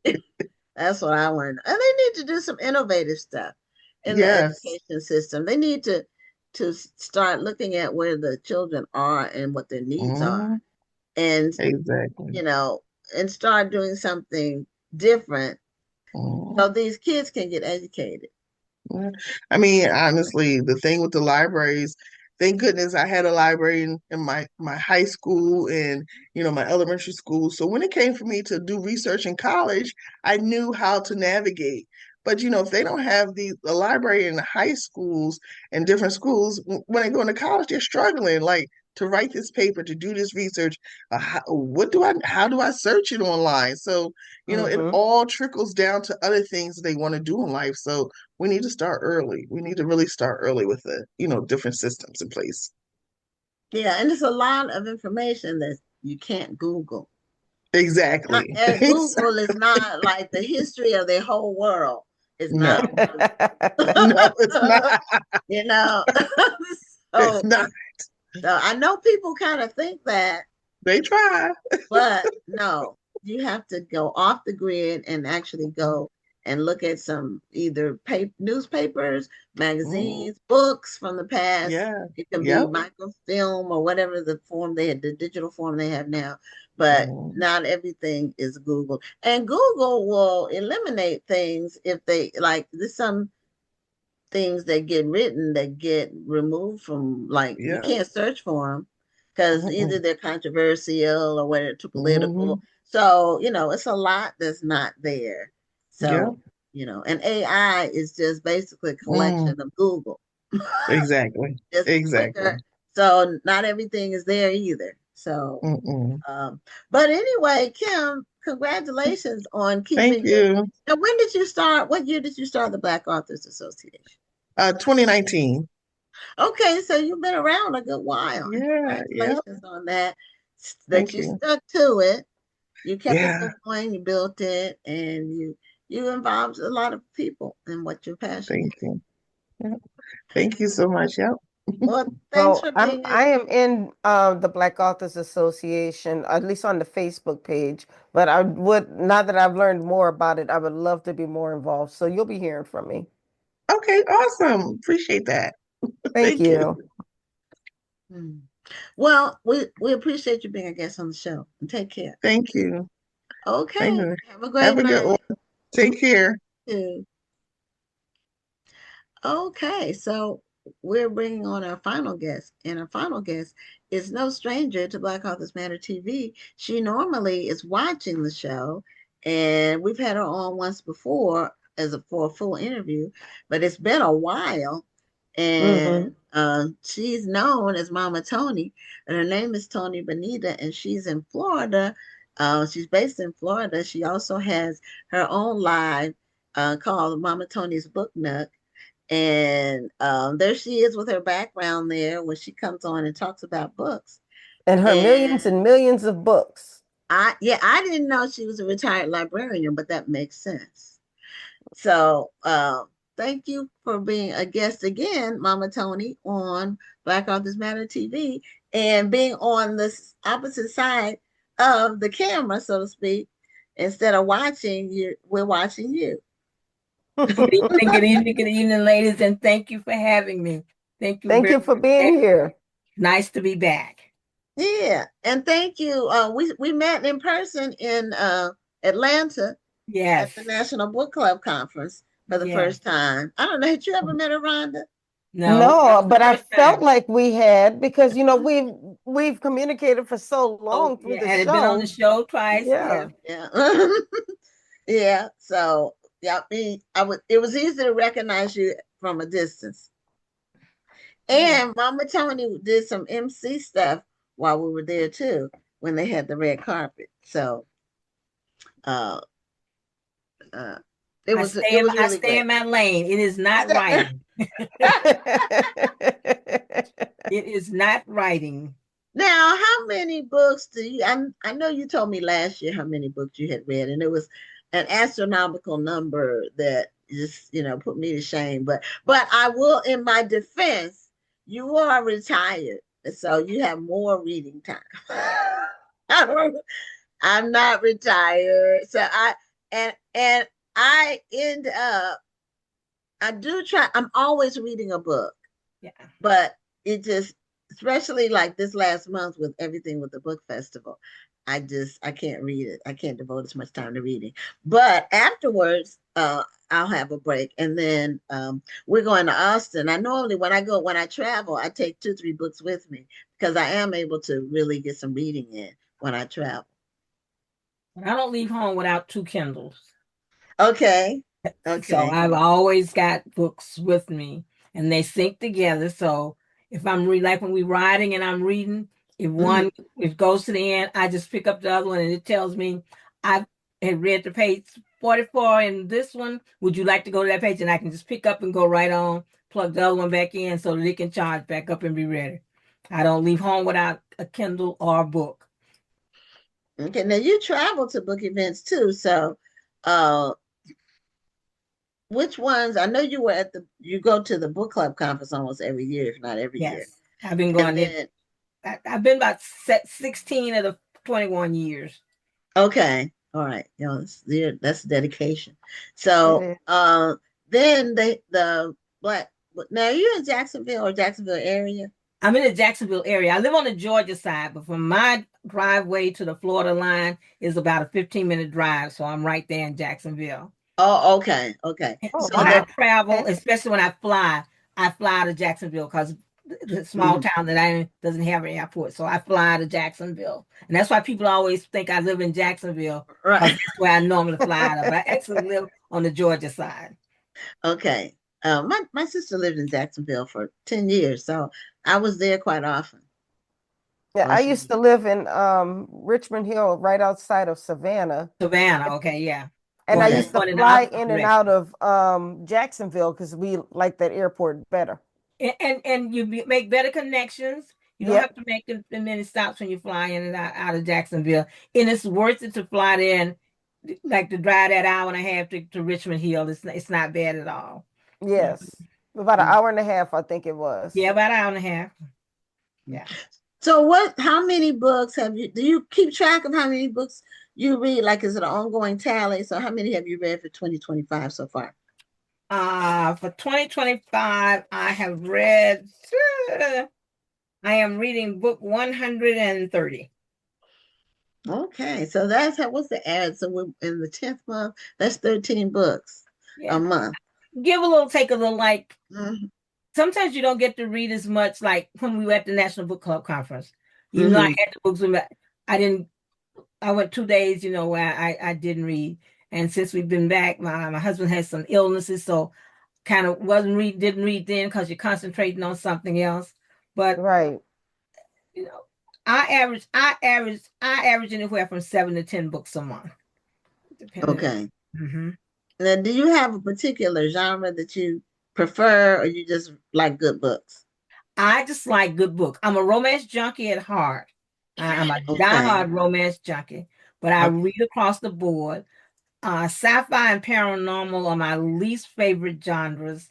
If I don't have to read, I won't read those. But mysteries, I love a good mystery. I love mysteries. Like I said, romance is my. Please unlock the device to continue. I'm not talking to you, Alexa. It's telling me to unlock my device to continue. But I romance junk is my go-to. But I read mysteries. I read the historical romances. The intrigues. You name it, I read it. Okay. And are you still doing your lives, your book? I'm still doing my lives every morning. You do them every day?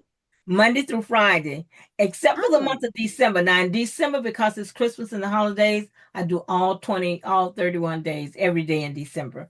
But the rest of the year, I do. I thought you were going to say you pull back in December, but you plow forward.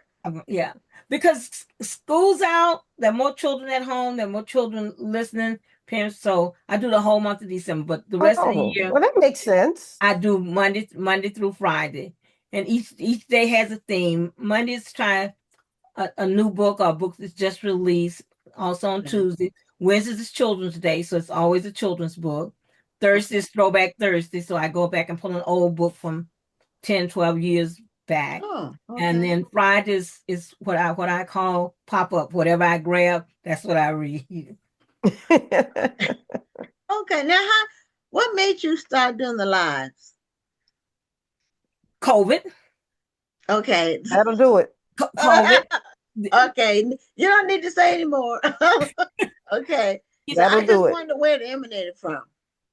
from Yeah, COVID. We didn't have any events to go to. We right. couldn't go anywhere. We couldn't see the authors. You couldn't Yeah. share with anybody what you were reading because you weren't meeting people and talking to them. So I figured there has to be a way to let people know that you're still reading, books are still out there. And even if you can't get to the stores, the brick and mortar stores to buy them, Kindle is still there. There's a Kindle Novella and all those things. So it's still there. And I started off by I would choose one author when I first started. And I would pull, if I had 10 books by that author, I may pull 5 off the shelf. And Monday I would say, Dr. Rhonda Lawson has written the following books. And I would show those books and I wouldn't read. And then one day somebody said to me, Toni, you read in the school system, in the library every day. Why don't you start reading? And then the light bulb came on.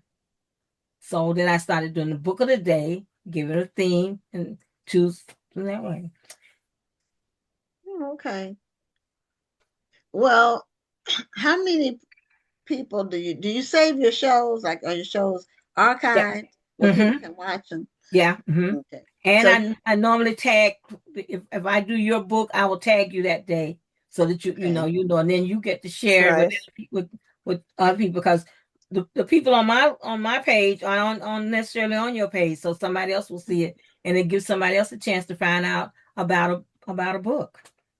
Yeah. Well, That books are makes sold by sense. word of mouth. Yes. A lot of it's word of mouth. Somebody says this was a great book, or this was a bad book. But It for can. instance, the other week you guys had Lorna Lewis on there, and I had Yes. working it. But now her book is what I call a die-hard stay with your book. That was a good book, and I've been telling people about the book. I've done the book on the show. It also got me because that was the first book that I had read by her. But now I've gone back into her back catalog. Okay. And currently what I'm reading is she wrote a book entitled Love at HBCUs. This is our time of year. HBCUs everywhere is having homecoming. Yeah. So the book for the day was Love at HBCUs, because we all celebrating homecoming and going back to homecoming. And it gives us all something to think about. Even if you didn't get back to your homecoming, you think about, wow. Or you go back to when you were there, when you were on campus and what you were doing.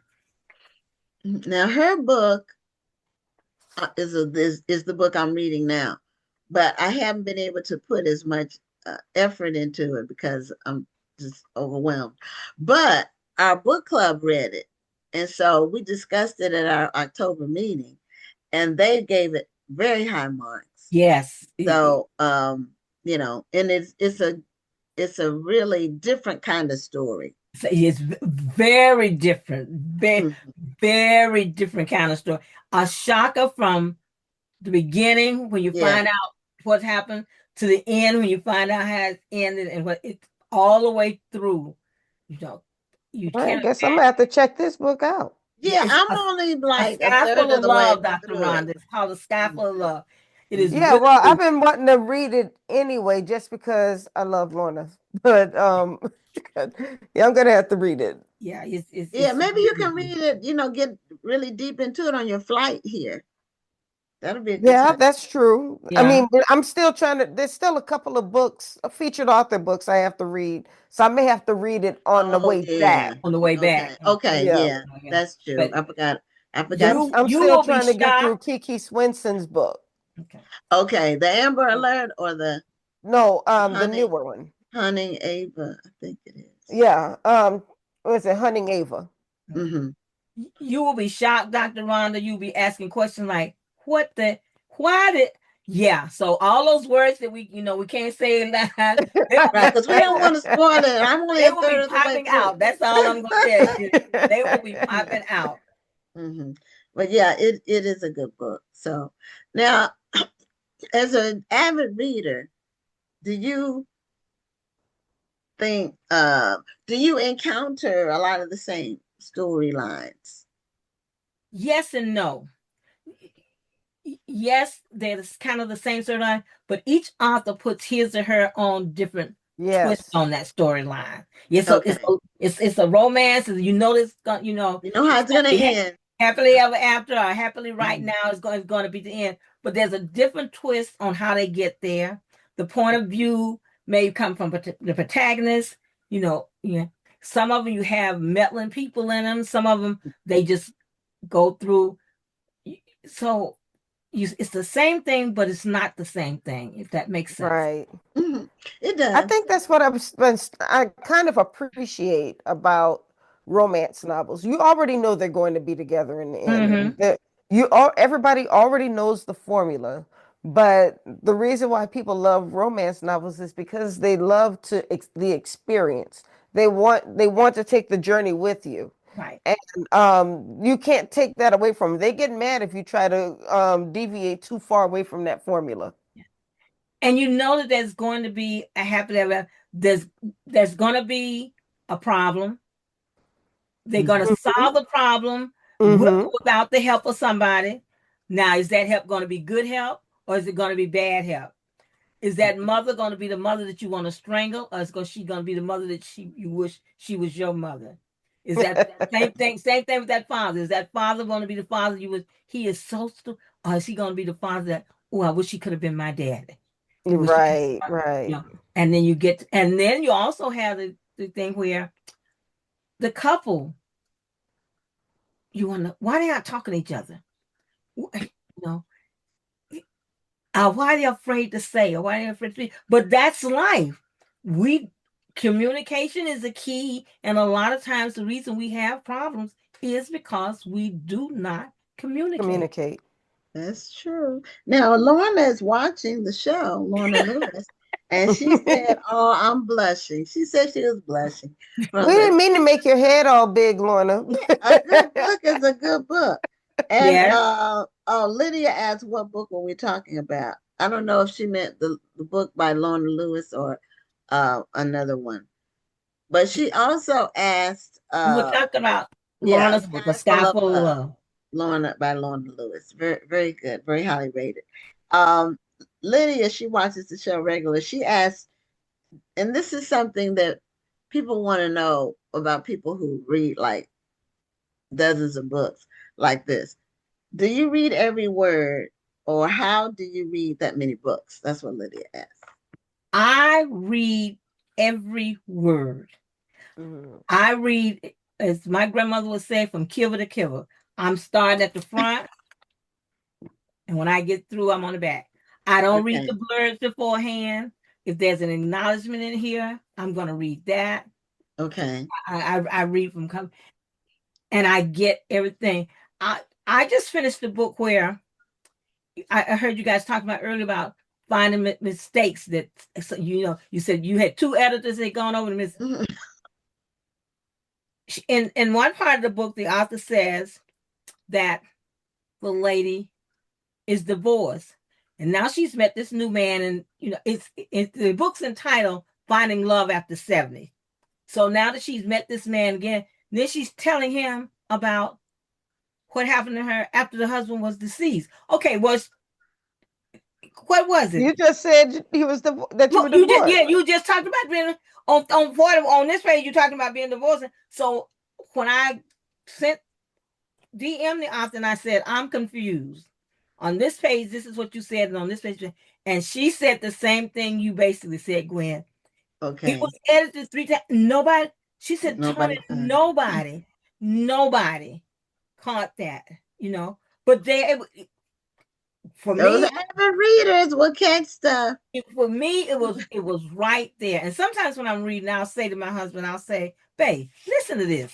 Does this make any sense to you?" And this is what they said beforehand. He just shakes his head. But that's how intense. That's the intensity that I read with, and that's Okay. everything that I read. Now, Mm. science fiction, fantasy, I may skim it. I may read, and I only read those really when we have two members in our book club who are into, and that's the book that's chosen for the book of the month. Oh, I at Okay. least you give it a chance. because I'm a firm believer in I can't join in any part of the discussion, or I don't have any clue what they're talking about if I haven't read something. But I don't Right. read those with that kind of intensity. Or I may read the first 3 chapters, like, okay, let me go on back into chapter 8 and hurry up and get to the end. Yes. Yeah, well, it's different books for different people. Yeah. I don't have I read any science fiction. I don't know if this is sci-fi or not. And you both of you all know about this book because it was talked about at the book club conference. And I just got my copy today, and I didn't know it was going to be like 500 pages. But it's the book. I can't even remember the name of it, but it's Helena Haywood. What was her last name? The was on the show last week or 2 weeks ago. She had the book about the death row, the young people on death row. Yeah. I actually want to read that story. I have it, but it's kind of to the bottom of my list because it's not one I want to, like I said, I want to read it and I'm going to read it, but it's not at the top of my to be read stack. Yeah. Okay. So it's I'm interested in reading it, and that's kind of like a fantasy. It's not really science fiction, but it's not really science fiction, but but it's in like a fantasy genre. It's in a fantasy genre. It's one of those it's one of those subgenres now that they've added to everything. I tell people all the time, in 70, 65, 66, 67, when I was in college, you had 4 genres: fiction, nonfiction, biography, and religion. And now every last one of those genres has a subgenre and another subgenre. Because now when you say romance, you got superlative romance, you got contemporary romance, you got historical fiction. So everything now has a genre. It's not just those 4 basic subjects or those 4 basic genres, that he had back in the 60s. And that's good. That's good. But you got to remember that it's still fiction. Well, I kind of want to, I want to read fantasy only because there has been a boom of Black authors writing fantasy fiction, and I want to be able to support them because it takes a specific talent to create the worlds that they're creating. You have to create the world, and then you have to make that world make sense, and then you have to normalize it, and still at the same time tell an intriguing story. And so I'm very interested in how these authors are doing that. So no, fantasy fiction is not my favorite genre, but I'm very excited to see what these authors are doing with this genre. And I've read a couple. AC Arthur has written a couple, and I've read a couple of those. Again, they were because there was the book chosen. And then I went to one of her events, and that one of the books was supposed to be the book discussion. So I read it, but again, not with the intensity, right, that I would have read anything. But yeah, I've read a couple. Oh, so by the way, Myra Cook said you were talking about her book, Finding Love After 70. So, yes. And she's watching. Yes, and she's watching. That's funny. 2 people while watching your books that you actually mentioned and talked about. That's funny. Love, love, love. Yes, that was Myra's book. Okay. Finding Love After 70. That's for a specific audience, I would think, like a retiree's audience. Kind of, sort of. Yes and no. Yes and no, because I would think that if you've gotten to that point and you're single, it may give you some clues, it may give you some hints. But if you haven't gotten to that point yet, you know what to look for when you get to that point. Yeah, and my new book is about love after 70.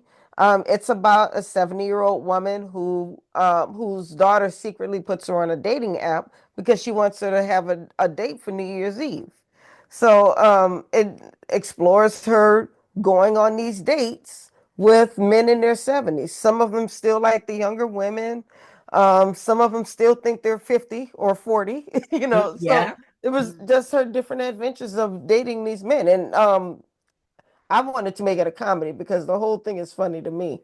But well, Rhonda, do you have a copy of your book handy so you can show the audience since your book is out, and she'll have it's not out yet, is it? No, it's not out It's until not the out 20. because I pre-ordered it and it hasn't hit my Kindle, so I know it's not. Okay. No, it's not out until the 28th, but Okay, it I is didn't. available for pre-order. So thank you, Mama Toni, for Yeah, pre-ordering the book. it's on my pre-order list. Yeah, and I'm like, Yeah. it's not out. I I thought was you were looking gonna have around some because the copies book at was the in here and then I festival. took it out. Okay. I thought you were gonna have some at the festival. Didn't you I say? am going to have some at the festival. That means you'll have some available. Yeah, I'll have some available, but I Okay. appreciate the Do that. people who pre-ordered it. Yeah, So this is the book. Surprise swipe right. Yeah. surprise! Like, yep. And like I Mhm. said, it's on this list right here for pre-order. Oh, it's already been pre-ordered. I'm just waiting on it to hit my Kindle along with the rest of them. That's great. So you obviously have a budget for books. No, I don't. Budget been blown so long ago.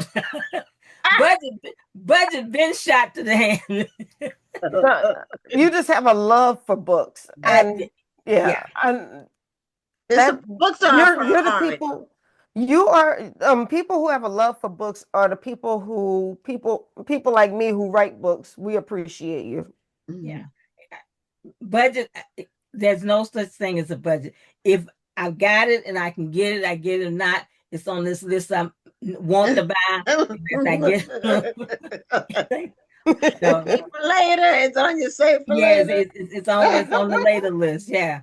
And I right here in my notebook, like what I pre-ordered when they come in, I spec them out, and those that I want, and like, okay, I spend no more money on books this month, but they on the list, and when I can, then I get them. Okay, somebody said hello from the Bahamas. Hey, Bahamas. Hello. My sister writes fantasy and it's really intriguing. Loving the show. So thank you, Sherelle Wallace. Yeah, we have viewers from all over. Now are you in just one book club? I thought you were in. Are you in more than one book I'm club? in one local book club, but I'm in about 3 online book clubs. Okay, so that keeps you reading too. Yes. Yeah. Mm-hmm. If sometimes you like you say you're reading the same, they'll choose a book that you've already read. Yes. On one of the other book clubs, so you don't have to. Then I do what I call my spot reading, especially depending on how long it's been since I read it. I'll read chapter 1, find me a chapter somewhere in the middle, and then the end, and then read the blurb on the back. So when it comes time to discuss the book, I got enough to be able to join the book discussion. Yeah, you can refresh your It's memory. interesting. Yeah, that's the way I refresh my books. memory. By reading the first chapter, find a chapter in the middle, reading the last chapter, and the blurb on the back. That's great. So I don't reread. There are too many books out there. I don't either. Yeah, I can't reread. I don't read. I do I don't not care how much I love the story. I cannot reread. No, I don't reread. Now I may continue to talk about a book, but I don't reread. Right. Yeah, I've only reread one book that I can recall, and that was In the Wake of the Wind by J. California Cooper. And it was like 10 years later, or maybe even more than that. And it was equally good the second time. I think the only thing I can remember rereading was James Baldwin, Another Country. It was required reading when I was in the 12th grade, and in that economics, and I didn't want to read it, and I haven't. But years later, as a single mother in Germany, I mean, as a mother in Germany with children, and during the time I was in Germany, there was no American TV. Horst Cartwright was talking in German, and I didn't know what the heck he was saying. So I worked in the library. I worked in the library when I was in Germany. So what did I do? I reread James Baldwin, Another Country. And I have to say, at 25, I enjoyed it and understood it a lot more than I did at 16 in high school. Right. And that's always the case. Well, Mama Toni, we're at the end of our time. And thank you for having me, it's always fascinating. Always a pleasure. Because you are so just a wealth of information. And it's like going to the library, ourselves. Welcome to my library. Yeah. So we'll see you soon at some book event or somewhere out there. I'm sure we'll run into you again. I guess I'll see you guys, if not before, definitely at NBCC in July, August. Right. Yeah, we're going to be there again. So all righty. All right. Have a good night. Thank you. Have a good night. Thank you for having me, ladies. Thank you. So this is the last show before the National Black Book Festival. We won't be having a show next week because we will both be. I was about to say, this is the last show of the month. It is the last show of the month too, because we'll be recuperating from this weekend's event. So we won't have a show next week. Our next show will be November 4th. And before we say good night, I wanted to wish a happy birthday to my stepson, Robert Richardson. You see his name. Happy birthday, Robert. He does the media management for the show and all of the media work, whatever we need for this show, for the festival, for Kush City, all of it. So happy birthday. I won't tell him how old you are, but you gonna show us your face for your birthday? he doesn't show his face, but I don't think so. He didn't even know I was gonna do a shout out. So he probably would say, why did you do that? So anyway, we will see you all hopefully at the National Black Book Festival this weekend, but if not, we'll see you November 4th on another episode of Black Authors Matter TV. I'm Gwen Richardson signing off. And I'm Dr. Rhonda Lawson. Have a wonderful evening and a great week. Thank you for tuning in, and join us next Tuesday at 7 p.m. Central, 8 p.m. Eastern for another edition of Black Authors Matter TV.